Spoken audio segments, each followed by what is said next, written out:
అలా బంగ్లా దగ్గరికి చేరుకునేసరికి రాత్రైపోయింది. ఇంతలో ఆ బంగ్లాలో నుంచి గట్టి గట్టిగా అరుపులు ఏడుపులు మొదలయ్యాయి. ఆ అరుపులు విన్న శ్యాము రాము భయంతో వణికిపోతున్నారు.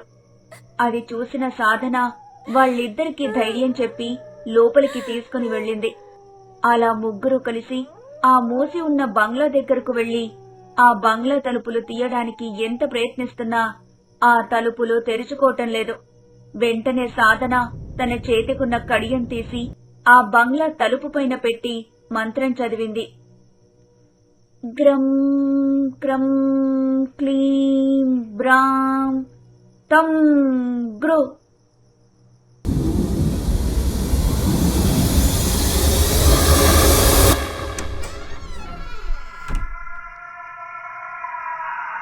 సాధన, నీకు మంత్రాలు వచ్చా? అసలు నువ్వు అలా ఎలా తలుపులు తెరిచావు? నీకేమైనా శక్తులున్నాయా? నువ్వు మీ నాన్నగారిలా మంత్రగతవా?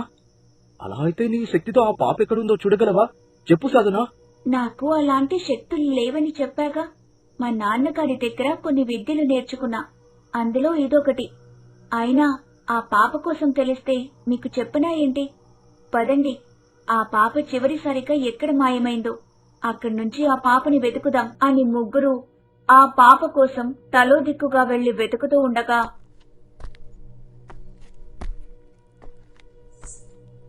అలా వెతుకుతున్న శ్యామ్కి ఏదో అలికిడైనట్టు వినిపించి అటుగా వెళ్లి చూస్తే చిమ్మ చీకటిగా ఉందక్కడంతా.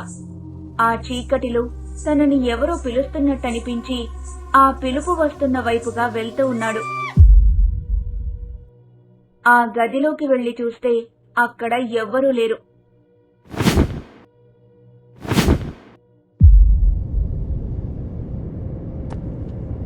భయంతో వెనక్కి తిరిగి వచ్చేశాడు. మరోవైపు రామ్ వెతుకుతూ ఉండగా ఎవరో ఉయ్యాలూగుతున్న శబ్దం వినిపించి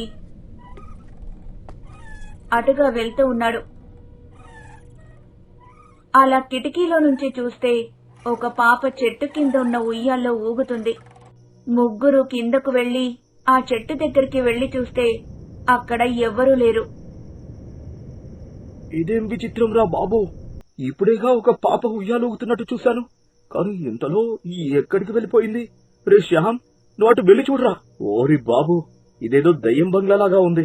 పాపని కాపాడదామని వచ్చి మనం ఆ దయ్యానికి బలయ్యేలా ఉన్నాం. కాబట్టి ఇక్కడి నుంచి త్వరగా వెళ్లిపోదాం, పదండి. ఆగు శ్యామ్, భయపడకు. అసలు ఏమీ అవ్వకుండా ఎందుకలా భయపడుతున్నావు? ఏదైనా నేను చూసుకుంటాను. మీ ప్రాణాలకి నాది హామీ. ముందు ఆ కనిపించిన పాప ఎవరో తెలుసుకోవాలి. ఆ పాప మీరు వెతుకుతున్న పాప అయితే ఇక్కడికి వచ్చిన పని ముగిసినట్టే. ఒకవేళ ఇంకెవరో అయితే ముందు వెళ్లి ఆ పాపని వెతకండి. అవునరా, నువ్వు భయపడి మమ్మల్ని భయపెట్టకు. నేను చూశానని చెబుతున్నాగా. ఇక్కడెక్కడో ఉంటుంది ఆ పాప, వెళ్ళి చూడు. నీకేం తెలీదు, అది ఖచ్చితంగా దయ్యం పిల్లే. ఇందాక కూడా నన్ను ఎవరో పిలిచినట్టయిందిరా. వెంటనే అక్కడికి వెళ్లి చూస్తే అక్కడ ఎవరూ లేరు. నన్ను నమ్మురా రామ్, ముందు మనం ఇక్కడి నుండి వెళ్లిపోదాం, రండి అని శ్యామ్ గట్టిగా చెప్పడంతో ముగ్గురు అక్కడి నుంచి బయటికి బయలుదేరుతూ ఉండగా ఎక్కడి నుంచో పెద్దగా అరుపు. ఆ అరుపుకి చుట్టూ చూస్తూ ఉన్నారు. ఆ అరుపు అక్కడే ఉన్న చెట్టు నుంచి వస్తుంది. ఒక్కసారిగా చెట్టు నుంచి ఒక పాప వచ్చి దయ్యంలా మారి వీళ్లపై దాడి చేస్తుంది.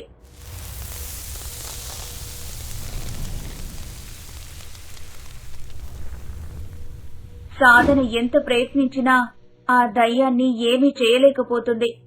ఇంతలో ఆ దయ్యం వీళ్ల ముగ్గురిని బంధించి ఆ బంగ్లాలోకి లాగుకుని వెళ్లి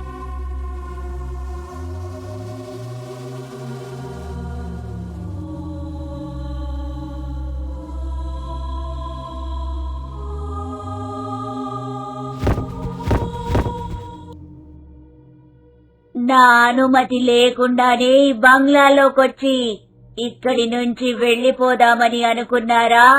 నాకు తెలుసురా, మీరు ఏదో పట్టుకొని వెళ్లిపోదామని ఈ బంగ్లాలోకి వచ్చారని. మిమ్మల్ని ప్రాణాలతో వదలను, చంపేస్తాను.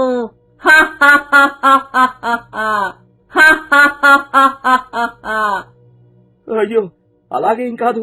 మమ్మల్ని వదిలే, మేము ఏం తీసుకుపోవడానికి రాలేదు. ఒక పాప కోసం వెతుకుంటూ ఇటుగా వచ్చాం. దయచేసి మమ్మల్ని వదిలే అని ఎంత బతిమలాడుతున్నా ఆ దయ్యం మాట వినటం లేదు. ఇంతలో సాధన పక్కనే ఉన్న లాంతరును తీసి దయ్యం మీదకి విసిరేసింది. ఆ లాంతరు పగలటంతో మంటలు చెలరేగాయి. ఆ మంటల వల్ల దయ్యం వెంటనే అక్కడికక్కడే మాయమైపోయింది. దయ్యం మాయమైపోయిన వెంటనే రామ్, శ్యామ్ ఇంకా సాధన ఆ బంగ్లాలో నుంచి పరుగున బయటకొచ్చేశారు.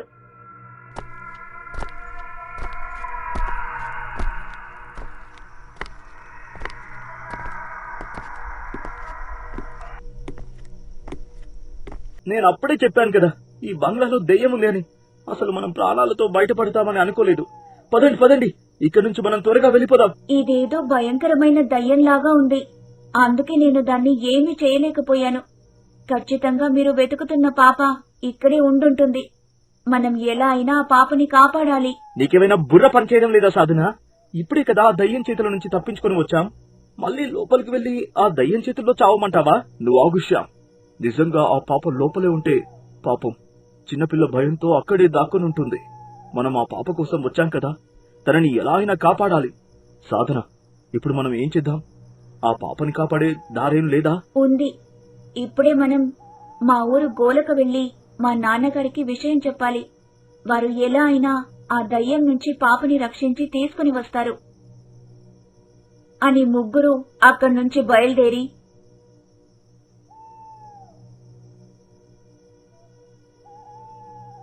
గోలకకి చేరుకుని జరిగిందంతా వాళ్ల నాన్నగారైన శంకర మహర్షికి చెప్పారు. అవునా? పదండి, వెంటనే మనం ఆ ఊరిలో ఉన్న బంగ్లా దగ్గరికి వెళ్దాం. నేను ఆ పాపని కాపాడుతాను అని అందరూ బయలుదేరి ఆ ఊరిలో ఉన్న బంగ్లా దగ్గరికి చేరుకుని ఆ దయ్యం కనిపించిన చెట్టు దగ్గరికి వెళ్లి శంకర మహర్షి తన దగ్గరున్న మంత్రదండ తీసి ఆ చెట్టు కింద ముగ్గు వేసి మంత్రం చదివి ఆ దయ్యాన్ని ఆవాహన చేశారు. ఓం ప్రేతాత్మయ నమః. రక్త స్నాన భూతగణ నా దారిలో చేరుము. శ్వాసలోకి ప్రవేశించుము. జమం జమం జమాజమ స్వాహ అని ఏదో మంత్రం చదివి ఆ దయ్యాన్ని ఆవాహన చెయ్యగానే ఆ పాప కింద పడిపోయింది. ఆ చెట్టు దయ్యం ప్రత్యక్షమైంది. ఎవరు నువ్వు? ఎందుకని ఈ పాపని ఆవహించావు? నీకేం కావాలి? చెబుతావా లేదా నా శక్తితో నిన్ను అంతం చేయమంటావా? వద్దు, అంత పని మాత్రం చెయ్యకు. చెబుతాను. నా పేరు సౌందర్య. నేనొకప్పుడు ఈ ఊరి జమీందారైన మల్లేష్ గారి ఒక్కగానొక కూతుర్ని. మా నాన్నగారు నన్ను చిన్నప్పటి నుంచి చాలా గారభంగా చూసుకునేవారు. నా ప్రతి పుట్టినరోజుకి మా పక్క ఊర్లో ఉన్న గుడికి వెళ్లేవాళ్లు. ఆ రోజు మా పని వాళ్ళందరికీ భోజనాలు పెట్టేవాళ్లు. అలా ఒక రోజు మా నాన్నగారి చిన్ననాటి స్నేహితుడైన సురేష్ మా ఇంటికొచ్చాడు. ఆ సురేష్ కి మా ఆస్తి మీద కన్ను పడింది. ఎలాగైనా మా ఆస్తి తను పొందాలని అనుకున్నాడు. అలా కొన్ని రోజులు మా ఇంటికి వచ్చి వెళ్తూ ఉండేవాడు. ఎప్పుడు మా ఆస్తిని పొందాలని సరైన సమయం కోసం ఎదురు చూస్తున్నాడు. రోజులు గడుస్తున్నాయి. సురేష్ కి రోజు రోజుకి డబ్బు మీద వ్యామోహం పెరుగుతూ వచ్చింది. ఈ తండ్రి కూతుళ్ళని ఎలాగైనా చంపి వాళ్ళ ఆస్తిని, ఈ బంగ్లాను నా సొంతం చేసుకోవాలి. కానీ ఎలా? నేనొక్కడినే ఈ పని ఎలా చేయగలను? తనొక్కడి ఇదంతా చేయలేదని తెలుసుకొని తనకి సాయం కోసం తెలిసిన ఒక సిద్ధుడిని తీసుకొచ్చి విషయం మొత్తం ఆ సిద్ధుడికి చెప్పాడు. ఇద్దరు ఒక రోజు సమయం చూసుకొని పథకం పన్ని మా నాన్నగారిని, అమ్మని ఎలా అయినా చంపాలని అనుకున్నారు. అనుకున్నదే తడువుగా వాళ్ళని వెంటనే చంపేస్తే అనుమానం వస్తుంది.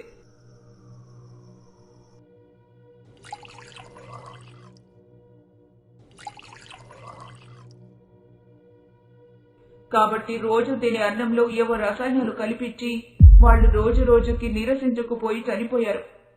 కొన్ని రోజులకి మా అమ్మ, నాన్న ఇద్దరు చనిపోయారని తెలుసుకుని చాలా సంతోషించారు. నన్ను కూడా చంపాలని అనుకున్నారు. పథకం వేస్తుండగా నేను వినేశాను. అలా వాళ్ల మాటలు విన్న నేను వాళ్ల నుండి ఎలాగైనా తప్పించుకోవాలని వెనక్కి తిరిగి వెళ్లిపోతుండగా సిద్ధుడు చూసేశాడు.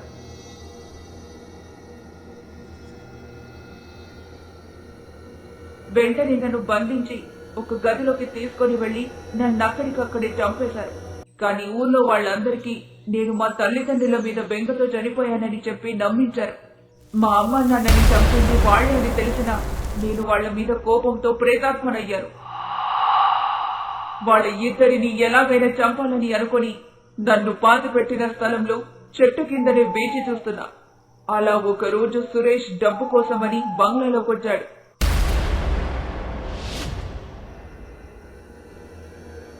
వెంటనే వెళ్లి నా చేతులతో వాణ్ణి చంపి నా సగం పగ తీర్చుకున్నాను.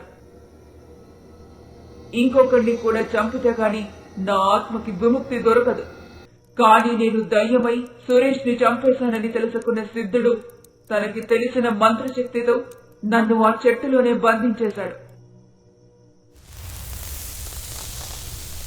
నేను బయటికి రాలేక ఈ చెట్టులోనే ఉండిపోయాను.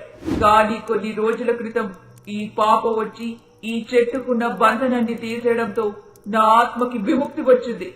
అప్పటి నుంచి ఈ బంగ్లాలో వాడి కోసం వేచి చూస్తున్నా. ఎలా అయినా వాణ్ణి చంపితే గాని నా పగ చల్లారదు. వాడు ఏ పాపం తెలియని నా తల్లిదండ్రుల్ని చంపేశాడు. సరే, నీ పగలో న్యాయముంది. కానీ నువ్వు చంపాలి అనుకుంటున్న వాడు ఎప్పుడో చనిపోయాడు. ఇంకా ఈ ఊరిని విడిచి వెళ్ళిపో. లేదు, వెళ్ళను. నా పగ ఇంకా చల్లారలేదు. ఎందుకు వెళ్ళవు? అయినా ఇంకా ఎవరి మీద నీ కోపం? ఏమీ తెలియని నా కుటుంబాన్ని చంపి మా ఆస్తిని అనుభవిస్తున్న వాళ్ల వంశాన్ని నాశనం చేస్తే గాని నా కోపం చల్లారదు. అలాగా వాడి వంశానికి చెందినవాడు ఈ ఊరి గ్రామ పెద్దయిన రాజేంద్ర ఉన్నాడు కదా, వాడి మనవడేగా. వాణ్ణి చంపేస్తారు.